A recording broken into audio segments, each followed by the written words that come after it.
Speaker said, and thank you both for being here. I think anytime we can communicate with one another, we can make progress.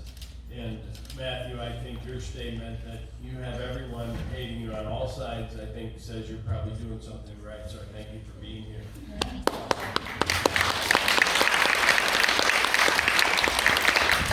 My wife and I, we've had 4 kids in the district, and the reason all these people are here and you two are still in the room, and hopefully the others are watching or contemplating what's being said, is because we have something very special here, something unique. And all these parents know, and the kids you heard know it, and I know it. We actually moved away for 6 months because I felt so strongly that it's so important for young kids to be in person and to learn in person. And it breaks my heart for the issues you guys have to balance, but especially for our kids, especially the younger kids. And so I would ask your board members that left to use the touchstone that we all should be using, and that is, what is in the best interest of the children?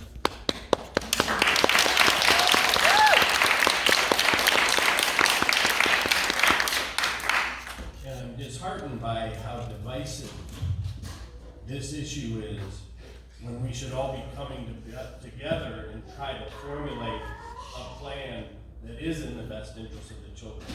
And what I do as a parent and in my work, I try to look for statements before everything gets crazy and political. And so with regard to masks specifically, I go back to February 4th, 2020, when it was still the onset of COVID, but the country hadn't closed.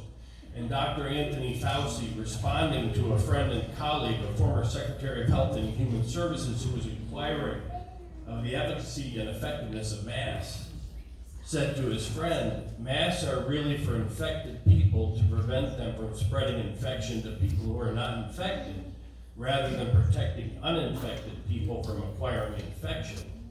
And then he went on to describe these masks that we all have on, and I have. The typical mask you buy in the drugstore is not really effective in keeping out the virus, which is small enough to pass through the material. And he continued to his friend, he said, I do not recommend that you wear a mask, particularly since you're going to be a very low risk location. So that book ends at February 2020, and then just this week, Dr. Fauci said, well, hopefully there'll be no long-term effects for our children. Oh, God. Hopefully. And then the Wall Street Journal on Sunday, as we all struggle, the smartest minds on all sides doesn't really know what we're talking about.